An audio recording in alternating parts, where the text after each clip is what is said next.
Hey y'all, this is Carissa from K.ThreadsandStitches and welcome back to my channel. Today I thought I'd come in to show you a little bit of a tutorial on how to attach the faux leather tags that I got for the pillow finishes. So I recently decided to stitch the Seasons of the Heart by Brenda Gervais with a needle and thread. So I already have, as you can see over here, I already have the summer one done, and today I actually finished stitching the winter one. And initially when I got this pattern book, I thought about whether I wanted to do the tags as they are on the books here. The instructions on how to do the tags plus the tags themselves are in the book. You just have to make them yourself.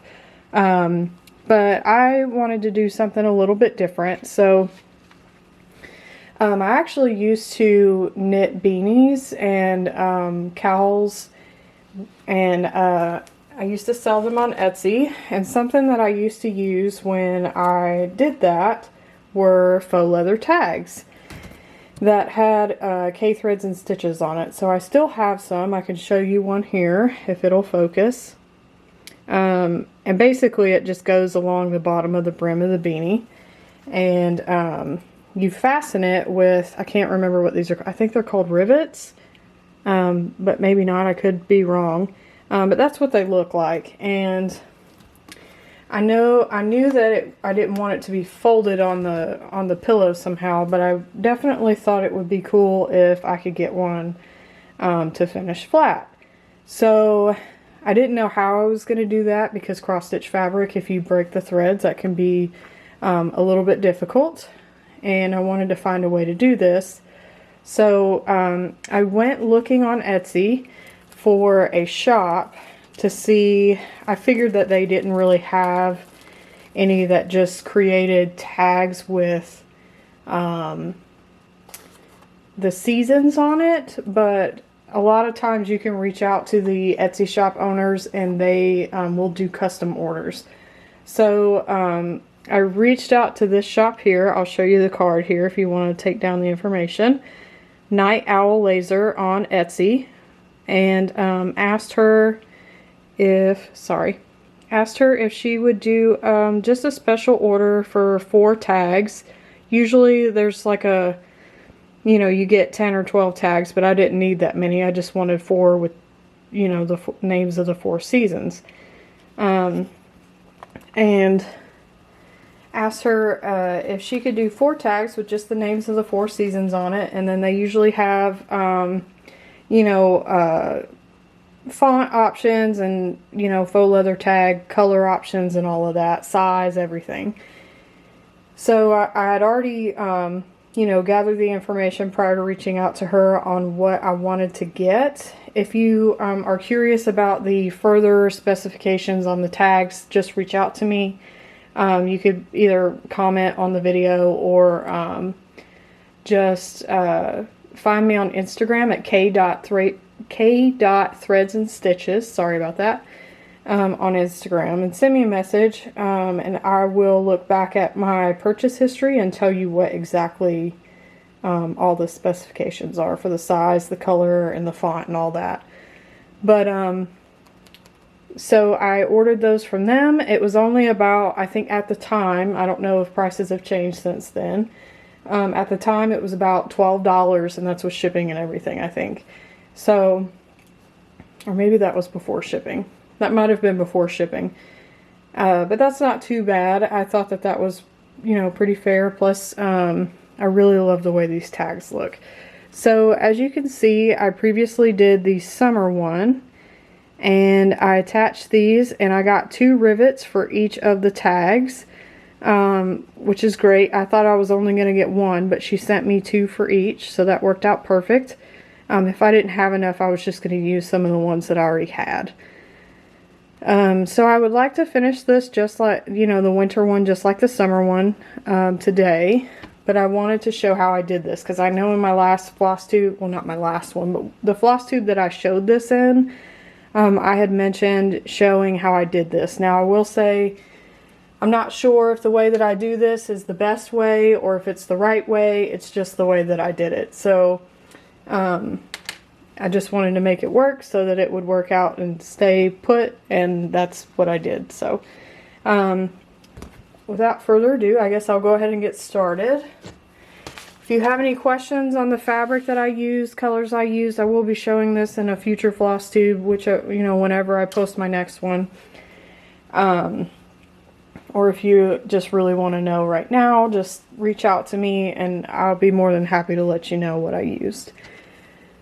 So the first thing that I'm going to do, I'm going to zoom you in here. I'm sorry about the angle of this. This is the first time that I have done this. I've never done a tutorial, and the way that this camera is, I can't really, I'm by myself, so I can't, you know, I have to put it on a stand, and it's a little bit awkward for me because I'm standing behind the stand with the camera.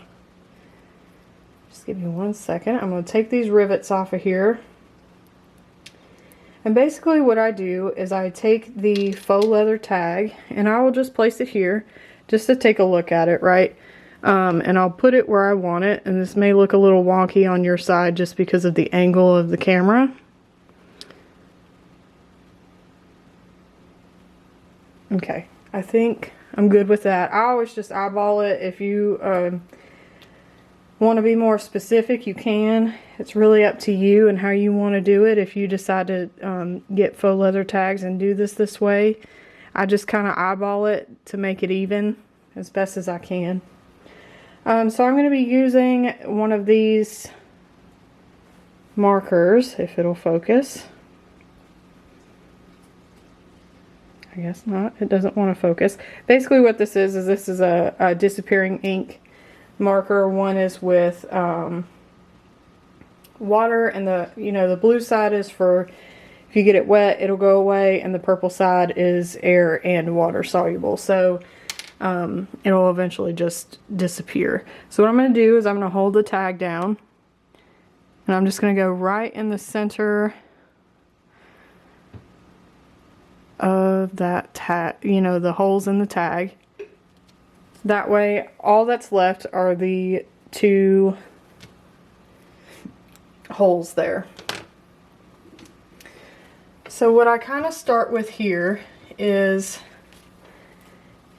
you have to be careful with your threads, right? Because on your cross stitch fabric, you don't want to break these threads and then your whole piece is falling apart.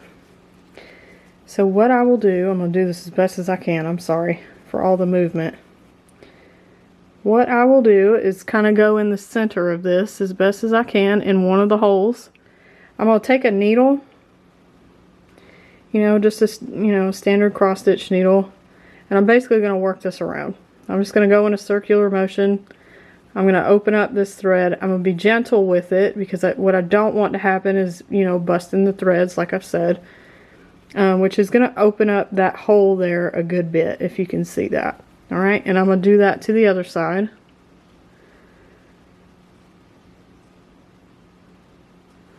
Once I find a good hole.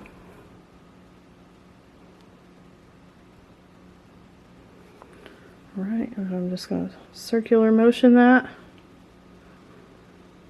Don't really want the fabric moving around too much to where it distorts the fabric. Alright. So as you can see, both of the holes are now pretty open. Now that is still not big enough for these rivets to fit through. These rivets are actually pretty thick. So I have to open up the holes on that some more.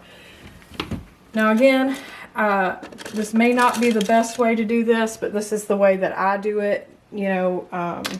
If you know of a more efficient way, please let me know. I just do it this way because this is what I tried and it worked. So basically what I have here is a paintbrush, and I'm going to take this end right here and just open up this hole a little bit more if I can. If it's not big enough for it to fit through, I do not force it through that hole. I will take my needle and I will still work that hole a little bit so that it, you know, I can get that, the end of that to go through there.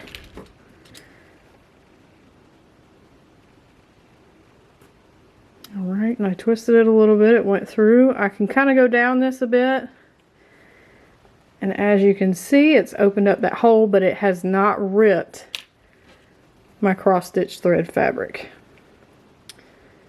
So now that I know that that other one wasn't big enough, I figured that this one isn't either. So I'm going to work this fabric. Alright, I'm going to do the same thing to this side. Very gently work this down. Alright. So as you can see, those holes have been opened up. I did not rip or break the threads on the fabric. It's just, you know, 2 large holes. So what I'm going to do is I'm going to take this rivet. I'm going to see if it'll fit. If it does not fit, which it doesn't, I have another one. I have a bunch of these paint brushes, and I'll just take the end of another one and very gently go through with a slightly larger size so that it opens up those holes just a little bit more.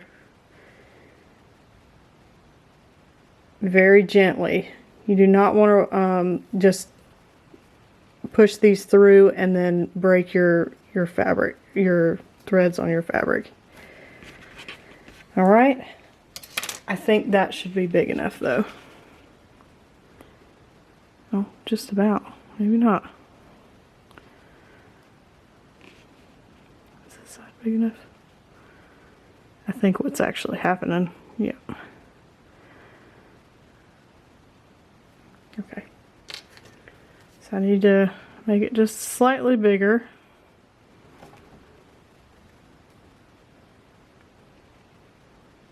Very gently. So hopefully I can get these rivets to fit without ripping anything.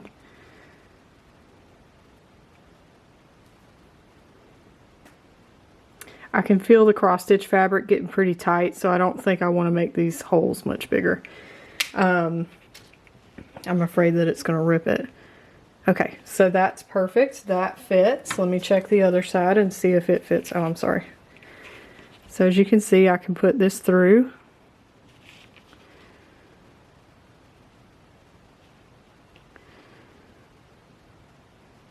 I'm basically going to hold these in here as well.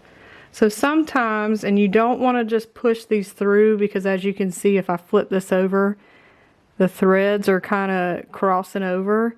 Very gently, you can try to flip them, you know, flip the piece over and kind of work the threads around the rivet. I'm going to leave that just like that. So what I'm going to do, I just don't want those holes to close up. If you have some scrap sticky board, I have a very thin piece here. I only need one. You could do a couple if you want. But basically what I'm going to do is I'm going to take this. You might need 2. Well, we'll see. I'm going to take this and then I'm just going to cut it to the size of the tag here. So what I can do is just make a line. It doesn't need to be perfect because nobody's going to see it.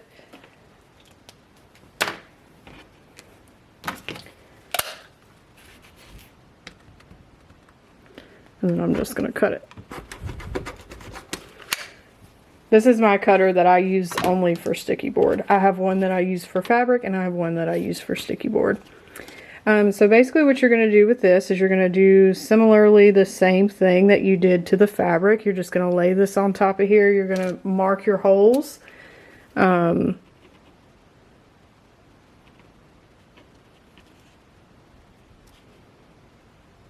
that you can put your rivets in.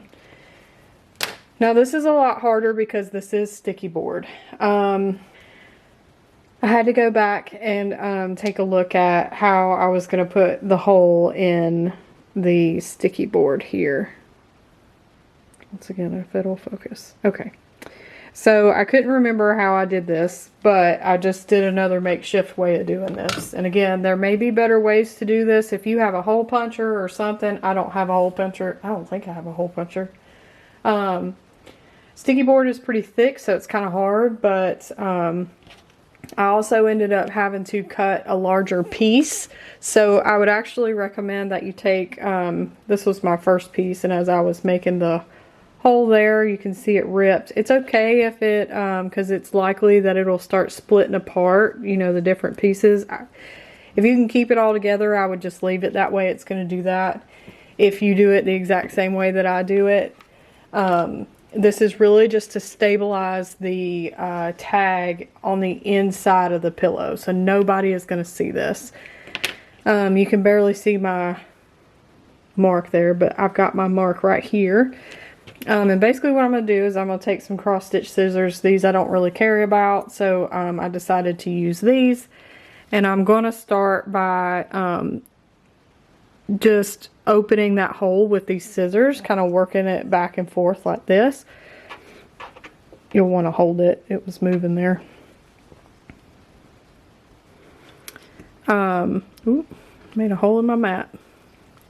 But as you can see, be very careful because you could cut yourself, but, you know,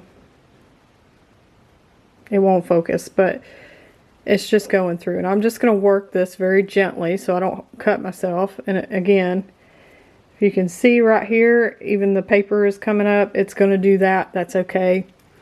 And I'm just going to do that a little bit more ways down, and then I'm going to take this out. So the important thing to remember is the side that's going to be sticking to the cross stitch fabric is the sticky side. Because if I stick it with the sticky side to the fabric, it's going to stay in place. I'm going to take, these are some beading, like, I don't know what you call these, but they're for beading. And basically what I'm going to do, I'm going to go to the other side on the sticky side because I don't want all this to be blocking the way for the rivet to go through. I'm going to make this hole a little bit bigger. And you're basically just going to work it down this. And it's going to bend. You can see mine is bent. I'm not worried about that. It'll flatten back out. And I'm going to take that out. So it's made the hole a good bit bigger. And then I'm just going to, as a last minute thing, make this hole even bigger because I know that that's not big enough. I'm going to take this paintbrush and work it around this paintbrush. And it's going to be a pain. But it should give me what I need for it to be big enough. And if it's not big enough, I'll just run it back through the paintbrush. You know, the paintbrush gets bigger as it goes up to the actual brush head of it. So, and then what I do is I take the rivet and I just make sure that it'll fit. And it does. So I see it fits on one side. And it fits on the other. So even if this really doesn't matter. If it rips a little bit, I wouldn't be too concerned. I would just leave enough on the ends so that it doesn't do what it did on my first one. So this one did rip a good bit on the end here. I mean, if you can get it to work and it won't move, that's fine, but I just personally don't want to have to deal with that. So the prep work of that is ready. And the reason why I need this, so again, to stabilize it, but also as you can see, these rivets are pretty, they're pretty long. Right? So this fabric, I don't want the rivets to be sticking out of the top of the fabric with these long rivets up front. Now, what I'm going to do is I'm going to put my tag on here. I'm going to very gently put it through, make sure I don't rip any of my threads on the back here. Usually it'll stay in place pretty good if you're not moving around too much. Oh, mine came out. Maybe I just spoke too soon. Okay, I got that one in there. Again, just be very gentle. Don't rip up any of your threads. All right. So I got that. I'm going to gently set this down. All right. And then I'm going to take this piece of sticky board.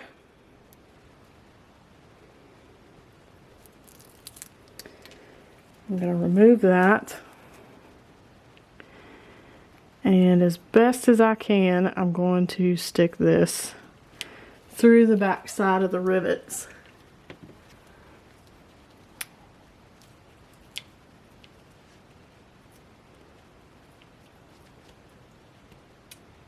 Again, be careful. Don't push down on anything until you know for sure that all of your threads are in the right place. I'm having a problem here because my rivet came out and now my threads are all over the place.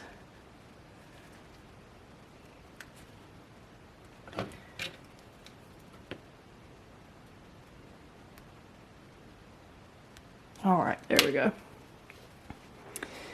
Okay. I think the issue is I may have not spaced these out good enough, even though I did it with the tag. Okay, there we go. That looks a little bit crooked, but if it's not straight, you can always try to fix it. Okay, so as you can see, the rivet is pretty much to the back of this, so it's not going to stick out of the front of my fabric. But before I put the screws on, what I'm going to do is I'm going to flip this over. I'm going to make sure that it's where I want it to be. I think it is. It looks a little bit stretched because of when I was putting that on there, but I think that will pan itself out. So that's where I've got my, I can see that sticky board. If you want to try to cut the sticky board out a bit, you could probably do that. Let's see.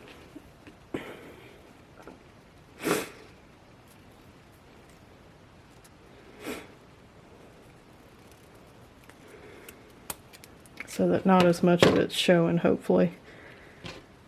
I just didn't want it to rip. Okay. I'm good with where it's at, so I'm going to put the screws on the rivets. So basically this means, and you don't have to screw them super tight, they'll stay, at least they should. If you want to screw them super tight, you can. As you can see, it has, I don't know what kind, but you know, screw head types that you can probably get you a screwdriver and try to get it pretty tight on there. Alright, so that's basically how I do that. If you are somebody that likes to use, what is that called, like fusible interfacing on the inside, you could probably do that. I would just cut around this piece of it. This is going to lift up your pillow when you're sewing, so that's just something to keep in mind. And yeah, so that's how I attach my faux leather tags. It's a bit of work, but I really like the tags, so I'll do it for the last two, plus I already have the tags. And I'm going to go ahead and finish this out. So basically what I do from here is I will go through all of my fabrics and see what I want to use for that. Now, I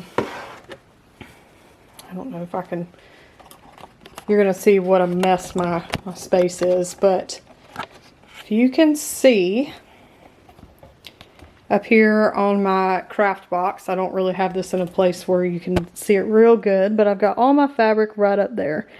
And what I'm going to do is I'm going to pull that down, and I'm going to just hold it up against the piece itself. This is what I always do. I don't always know what I'm going to use, you know, prior to finishing things. I just kind of wing it, and whatever I find is what I find. So one thing I do know is on the booklet cover is this house looks blue. Now I use this is a 32 count fabric, so I use 2/2. And if you can see on the book, it looks blue. But my house, and I use the called for color on this, mine looks green. this piece already has a lot of green. I think the green, you know, using a green color would be fine, but I think I might want to try to find something along these pinks, because I don't really want it to be red, because then it looks Christmassy. And I really want to use this for, you know, pretty much winter, you know, so I can keep it up outside of Christmas. So this is one of several of my bins here of fabric, and what I'll do is I'll go through here and I'll see what I like. So since I want to go for a pinky color, and a lot of my pinks are more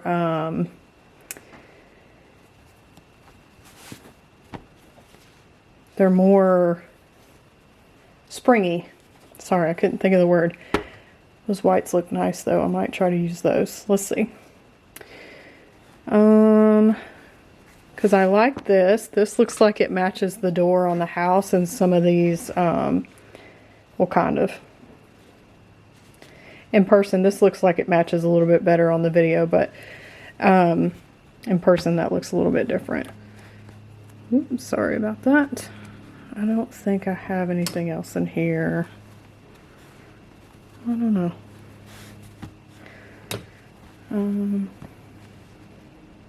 No, that's too pinky. Yeah, so this is basically what I do every time when I finish pillows. I can look at the blues as well, but there's no blue in here.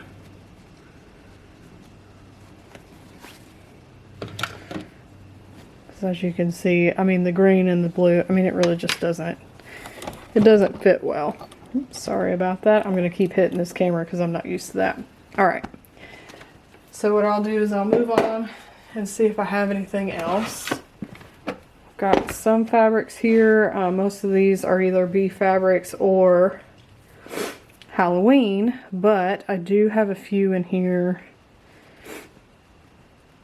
that are kind of greenish.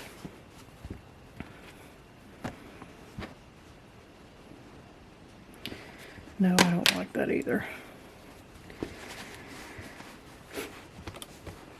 So what I might actually do is kind of look for something a little bit more neutral, because of the fact that I don't think I'm going to find what I'm looking for.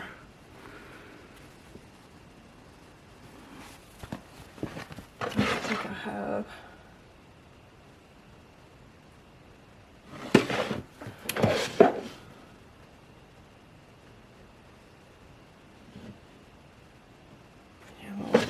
Fabrics are okay. So as you can see, I've pulled out some different neutrals here. These might be a little bit better of a choice. Ooh, I'm going to keep doing that, y'all. I'm sorry. That's not going to work. The blue does not match. So let's see if I like any of these. I mean, that honestly doesn't look too bad. I think at this point with this one, what's throwing me off is the color of the actual cross stitch fabric versus, you know, the cotton fabric. This might be good though. This matches a little too much, but I do like it.